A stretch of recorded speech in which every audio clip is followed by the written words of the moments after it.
So tuturuan ko po kayo ng ano guys, patibong para sa daga ba or pusa. Kasi alam mo guys, sobrang nanggigigil na talaga ako sa pusa dito guys. Kasi ubos na yung sisiw ng manok at kalapati guys, tingnan nyo. So ang gagawin natin guys, gawa tayo ng trap. So ito po ay screen or ano ba to. Tapos ito yung takip niya guys, so tingnan nyo guys to. So kapag kinain niya to guys, ito pag binaklas niya tong isang piraso guys na tuyo guys, na ulo ng tuyo.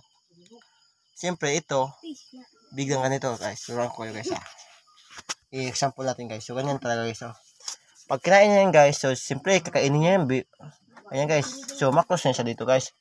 Maklos at may puwan siyang hindi makalabas guys kasi mayroong hinihila siya ng ng interior ng motor na in-slice natin.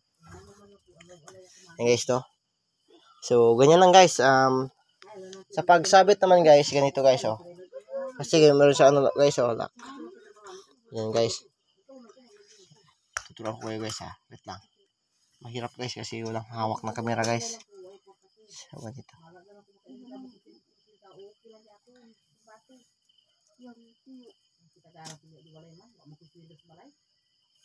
So kailangan natin guys na siya guys masabit talaga siya guys.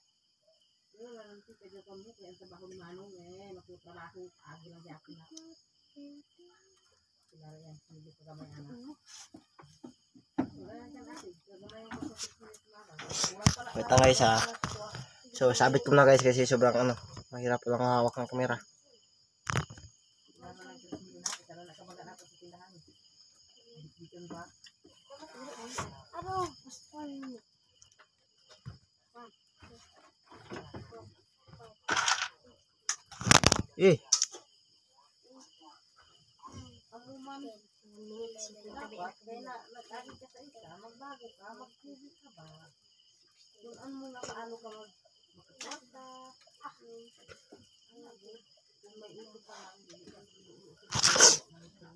Ito guys, sorry guys na natumba yung ating cellphone. So ito na guys. So narito na po guys yung natin guys tapos na guys. Yung tali lang sana guys ihilain natin pero siguro okay na to. Okay na to guys. At saka yung gagawin natin dito guys dahil tapos na.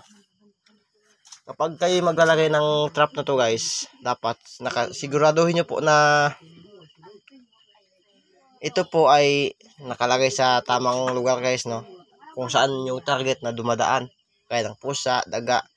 Kung gusto nyo naman para pang daga guys, dapat tong mga butas na to guys maliliit. Ito kasi yung purpose ko para sa daga, sa pusa guys, at saka daga. Pero try ko lang muna ngayong gabi sa sa daga. May malalaki naman na daga dito guys. So and guys so thank you for watching guys. Huwag mo kalimutan na i-like at i-subscribe yung ating YouTube channel guys.